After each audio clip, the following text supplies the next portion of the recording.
어렵고 복잡한 경제 뉴스 알기 쉽게 알려드립니다. 경제가 문제 시간이죠. 알고란의 고란 기자와 함께합니다. 어서 오세요. 네, 안녕하세요. 네, 오늘 연합 뉴스였나요? 뭐 제가 앱을 여러 개 깔아놔서 이제 속보가 들어왔던데 그중 하나가 경제 뉴스가 이베이 코리아 관련 소식이었어요. 오늘 핫하던데 내용을 좀 설명해 주시죠. 이게 이베이 코리아가요, 그야말로 이커머스 시장에 지각 변동을 불러올 거다라고 해가지고 관심이 많았습니다. 네. 지난번에 쿠팡이 상장하면서 현금으로 한 6, 7조를 조달해서 쿠팡이 이 돈을 가지고 이제 아예 이커머스 시장을 쓸어버리겠다라는 뭐 이런 게 하나가 있었고요. 네. 또 하나의 이커머스에서 중요한 게 이베이가 매물로 나온 거였거든요. 이베이가 현재 보면은 이커머스 시장에서 거래액이 20조예요. 지난해 기준으로. 20조. 점유율을 보면 12%입니다.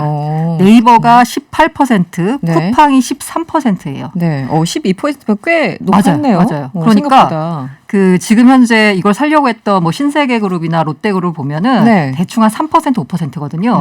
근데 이베이를 인수하면 쿠팡을 단숨에 누르고 2위로 올라설 수 있습니다. 그러네요. 네. 그러니까 이제 이베이 코리아 인수전이 약간 뜨거웠던 건데요. 여기를 그래서 이제 열심히 가장 공을 들였던 곳이 바로 신세계그룹 이마트고요. 네. 제가 약간 설명을 드리자면 이게 신세계그룹이라고 나오니까 네. 약간 이 들으시는 분들 가운데 이게 그 원래 신세계그룹이 하나였는데 네. 이제 나눠졌습니다. 아, 그래요? 그래서 이제 정용진 거와 정유경 이렇게 나눠져가지고 네. 지금 이제 인수하려고 하는 건 이마트 쪽, 정용진 회장 쪽, 부회장 쪽에 이제 이마트가 이베이를 인수하려고 하는 거고요. 네. 인수를 하고 싶어서 하는데 이게 약간 자금 부담도 있고 그리고 뭔가 더 시너지를 위해 가지고 네이버랑 같이 하자라고 했어요. 이마트 그룹이. 네. 그 실제로 이제 네이버랑 이마트 그룹이랑 지분을 섞었어요. 피를 섞는다고 해서 2,500억 지분을 수합을 한 거예요. 네. 그 같이 하자라고 했었는데 네이버가 오늘 공시를 했어요. 네네. 거래소 측에서 조회 공시 요구를 했습니다. 너네 하는 거야 마는 거야 라고 했을 때 네이버가 오늘 불참을 공식화했습니다. 공식적으로. 까지 떴더라고요. 네, 맞습니다. 최종적으로 인수 절차에 참여하지 않기로 했다라고 얘기했어요. 네. 그래서 그러면 이마트만 남잖아요. 네. 그럼 이마트 혼자 하냐? 네, 혼자 한답니다. 혼자 한다고 합니까? 지금 현재 이게 그 이른바 이제 그거 원래 M&A를 하면은 우선 인수협상 대상자 뭐 이런 걸 해가지고 일단 찜해두고 계속 이렇게 협상을 진행하거든요. 그렇죠. 지금 그건 아니에요. 그래서 만약에 지금 현재 이마트가 4조를 썼었는데 이제 네이버가 빠지면서 4조를 썼다고 알려졌는데 정확한 금액은 모르지만 네이버가 빠지면서 이 4조도 사실 부담이잖아요. 그렇죠. 게다가 약간 이게 이베이를 인수하려고 막 롯데랑 막 이마트랑 막 경쟁을 할 줄 알았는데 롯데가 그냥 빠졌어. 우리 안 할게 이렇게 된 거예요. 뭔가 상당히 김이 좀 빠져버린 네, 맞습니다. 롯데는 그냥 3조도 안 썼다고 뭐 이렇게 알려진 적이 있어요. 그다음에 워낙 격차가 크잖아요. 그 이마트 입장에서는 너무 4조를 다 줄래니까 너무 그렇잖아요. 아니, 말씀하신 것처럼 지난 3월에 신세그룹하고 네이버가 2,500억 원 규모 지분 맞교환 아까 피를 교환했다고까지 표현하셨는데 가장 핵심은 네이버가 왜 빠진 걸까요? 네. 왜 뒷걸음질을 한 걸까요? 이게 일단 네이버 입장에서 봤을 때는 원래 할 때부터 약간 굳이 네이버는 막 하고 싶진 않았어요. 매우 적극적인 건 아니었다. 네. 근데 이마트가 하자고 하니까 게다가 앞서 말씀드린 피를 섞었다고 했잖아요. 이마트가 하자고 그러니까 했는데 4조 부르는 거 보고 이거 이 정도 돈을 우리가 쓸 건 아니다라고 했던 게 첫 번째로 보자면 일단 네이버 입장에서는요. 이게 가장 크다라고 이제 분석이 되고 있습니다. 어쨌든 M&A를 하는 거잖아요. 그러면 공정거래위원회에 기업 결합 심사를 받게 됩니다. 어쨌든 거기 이제 네이버도 들어가니까요. 그러네요. 네. 이게 공정위가 자산이나 매출이 3천억 원 이상인 회사가 300억 원 이상인 회사의 주식 20% 이상을 취득하는 경우에 신고의 승인을 받도록 하는 건데요. 이른바 이제 시장 지배적 사업자가 나와서 불공정 거래 행위하는 거 독점을 해버려가지고 이거 막기 위해서고 예를 들어서 배달의 민족과 요기요 합병 그거 이제 불허했잖아요. 네네. 배달의 민족 사고 싶으면 요기요를 팔아라라고 해서 지금 요기요가 이제 매물로 나온 상황이고요. 네. 근데 이게 이제 시장 지배적 사업자인지를 판단을 해야 되잖아요. 네. 이 과정에서 이제 업계에서는 그가 네이버 독점이다, 플랫폼 독점이다라고 이제 말들만 많았었거든요. 근데 요거를 공정위가 이제 본격적으로 제대로 들여다보는 계기가 될 수 있다는 겁니다. 이유가 뭐냐면요. 아까 제가 네이버가 1등이라고 그랬잖아요. 네네. 쇼핑 사업자죠. 1등. 이커머스 1등이니까. 네. 근데 유통기업이 아니다. 라는 이유에서 신세계나 롯데 등이 적용받는 각종 규제에서 벗어나 있었어요. 그렇군요. 근데 이렇게 이제 합병을 하면서 공정위에 또 이렇게 뭔가 그 레이더망에 딱 들어오면 일단 부담스럽잖아요. 네이버 입장에서는.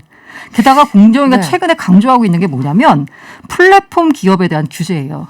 그렇죠. 요즘 플랫폼이 거의 네, 다 맞습니다. 좌지우지하니까. 사실 이 공정위의 공정거래 이거 대상에 플랫폼이라는 그 뭐 업태라고 해야 되나 이거 자체가 없었어요.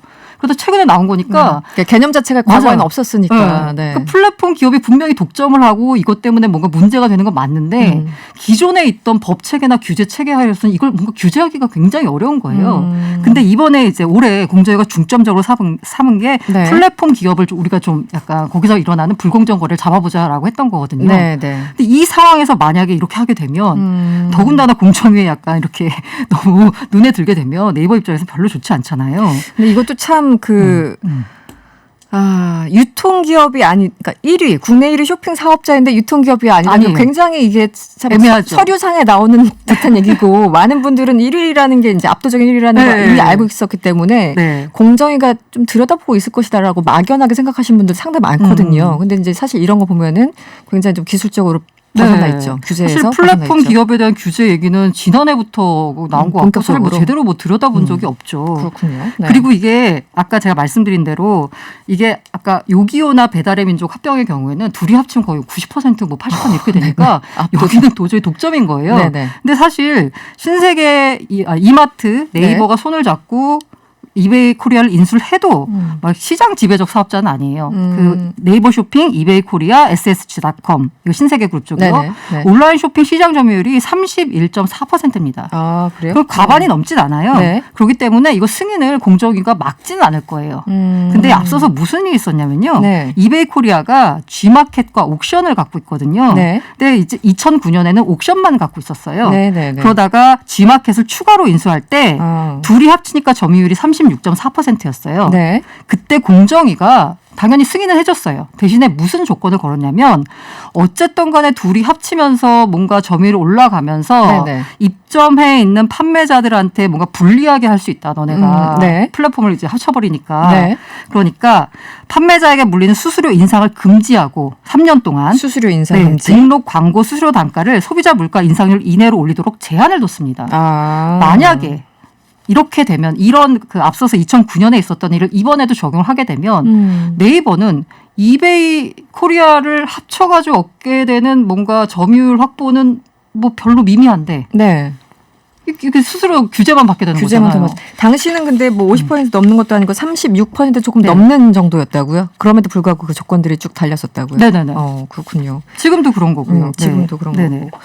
그리고 그리고 이제 두 번째 이유는 뭘까요? 일단 공정거래위원회 간섭받기 싫어 맞아요. 이런 거잖아요. 네. 쉽게 얘기하면. 네, 우리 두 그냥 번째로는 하던 대로 할 거야. 네. 이것도 크죠. 시너지 효과가 없어요. 왜냐하면 혹시 쇼핑할 때 어떻게 하세요? 그냥 쿠팡 들어가서 하세요? 여기저기 다 돌아다녀요. 아 그래요? 네. 근데 그 정해져 있죠. 가는 경로가. 어차피 한 서너 군데 그 안에서 왔다 갔다 하는 정도? 네. 조금 저 어쨌든 저 같은 경우에는 네. 네이버에서 검색을 하잖아요. 네. 그럼 최저가 검색이 뜨잖아요. 그렇죠, 그렇죠. 네네. 거기로 연결이 되는데 상당수 최저가가 연결이 될 때 보면 옥션이나 G마켓으로 연결이 돼요. 그랬었던 것 같아요. 네, 그죠? 지금 보니까. 실제로 보면은 네. 그 이베이 코리아가 그 트래픽이 어떻게 나느냐를 보면 네이버를 통해서 들어오고 있어요. 그래서. 네이버는 굳이 이베이 코리아가 필요가 없는 거예요. 네네. 게다가 일단 그 플랫폼 입장에서 점유율 입장에서 네이버는 이미 다 확보하고 있고요. 네. 사실 네이버가 없는 건 물류거든요.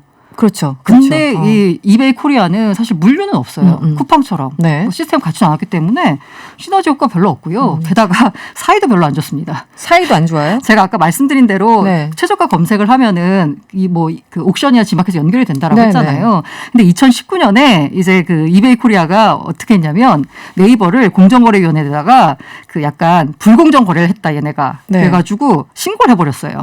그래서 네이버가 과징금을 267억 원을 맞았어요. 이게 왜 맞았냐면 네. 최저가 검색할 때 위에다 띄워주는 거 있잖아요. 네, 상단에 표시하는 거. 그 사람들이 사실 맨 위에 거 가잖아요. 그렇죠. 근데 귀찮으니까. 의도적으로 우리 거 그러니까 뭔가 공정하게 한 게 아니라 자기네들 걸 위로 올려줬다. 네, 맞아요. 그 의혹이나 이런 거 항상 네네. 있었죠, 불만들이. 그 느낌적인 느낌으로 그런 것 같아요. 네, 그러네요. 지금 말씀을 네네. 찬찬히 듣다 보니까. 네. 그래서 둘이 사이도 별로 안 좋아요. 불과 3년 전에 이런 일이 있었군요. 네, 맞습니다. 아까 잠깐 얘기해 주셨는데 이베이 코리아 그 인수 가격을 한 4조 원대로 썼다라고 이제 보도가 되는 것 같아요. 근데 어쨌든 금액적인 부담, 그러니까 4조 원대인 건 맞는 건가요? 그냥 그런 게 알려져 있는데 보도를 통해서 네. 대충 다 모두 다 그렇게 얘기하는 걸로 봐서 그런 것 같고요. 사실 가격 예, 이게 완전히 뭐 흥행할 거다라는 뭐 이런 예측도 있었는데 별로 흥행을 못했었거든요. 이유가 뭐냐면 어쨌든 간에 뭔가 약간 그 자존심, 뭔가 쇼핑, 유통, 양대 산맥이 딱 참여하는 거였는데 롯데가 너무 쉽게 그냥 발을 뺐어요. 약간 경쟁하면서 우리가 맞아요. 이겼어 이런 맛이 있어야 되는 네네. 건데 그냥 혼자 하세요 뭐 약간 이렇게 맞아요. 됐네요 분위기가. 뭐 얘기로는 나오는 얘기로는 네. 신동빈 회장이 3조 이상 쓰지 말아라고 했대요. 네. 근데 애초에 이베이가 서로는. 원했던 게 5조거든요. 아 그래요? 그럼 3조 쓴다는 얘기는 이건 살 생각이 없다라는 얘기로 봐야 되겠죠. 실제로 이렇게 본입찰 결과가 공개되자마자 롯데그룹이 검토 결과 당초 기대보다 당사와의 시너지가 크지 않고 인수 이후 추가 투자 및 시장 경쟁 비용도 많이 소요될 것으로 예상돼서 네. 빠진다라고 했어요. 근데 이거 입찰 참여할 때는 몰랐을까? 알았죠. 알았겠죠. 그래서 일각에서는 롯데가 약간 엑스맨을 했다. 아. 그러니까 이쪽이 좀 더 돈을 더 쓰도록 네네. 자기들이 일부러 들어갔다라는 이런 얘기까지 그래요? 돌고 있습니다. 어쨌든 더 많이 인수하고 싶었던 쪽은 이마트기 때문에 그러네요. 돈을 네. 더 써냈던 거고요. 근데 지금 현재로서는 사실 이마트 아니면 살 곳이 없잖아요. 이베이 코리아를. 근데 이베이 본사 측에서는 이베이 코리아를 좀 정리를 하고 싶어 해요. 그러니까 이마트 입장에서는 가능한 많이 깎을 거고. 그러네요. 지금 인수자금 네. 이제 당장 감당할 수 있는가 없는가 잠깐 얘기하셨잖아요. 네. 이게 많이 깎을 수도 있을까요? 이런 상황이라면. 대충 그래서 한 3조, 그러니까 원래 3조 있고 네네. 4조 있으면 살짝 더 써서 3조 5천억쯤. 그 정도에서 3조 5천억쯤으로 약간 정리가 네. 되지 않을까라고 있고요. 지금 현재 이마트 같은 경우에는 이미 이걸 위해 가지고 상당수 부동산을 정리를 좀 했어요. 아 그래요? 그래서 이미 이제 약간 자금을 확보를 했고요. 게다가 지금 현재 모자라는 돈은 한 1조 정도 이제 모자라는 거는 네네. 저 스타필드 있잖아요. 네네. 하남 스타필드 담보로 해가지고 지금 대출과 회사채 발행 등을 통해 가지고 자금을 확보한다라고 합니다. 그래서 이미 증권사나 은행 등에다가요 대출 네. 의향서를 제출한 것으로 알려져 있고요. 네. 이걸 보면 이른바 이제 알짜 부동산이잖아요. 이걸 담보로까지 해서 그러네요. 이커머스 쪽에다가 쏟아붓는다는 거죠, 역량을. 굉장히 상당한 그 에너지를 다 투자하고 있는데 네, 그래서 맞습니다. 어쨌든 이마트 주가 영향이 주가가요, 뭐 그렇게 반응이 없는데 뭐 오늘은? 그렇다고 또 비싸게 샀다고 막 급락하지도 않고요. 일단은 네네. 우선 롯데를 이겼다. 롯데보다 더 돈을 써내서 뭔가 인수 가능성이 높아졌다라고 했을 네. 때 네. 한 2% 정도 올랐고요. 네. 그다음에 쭉 하락하다가 오늘은 뭐 약간 올랐습니다. 소폭. 오늘 약간 이게 약간 인수 관련된 게 주가에 그렇게 크게 영향을 미치는 것 같진 않아요. 네. 알겠습니다.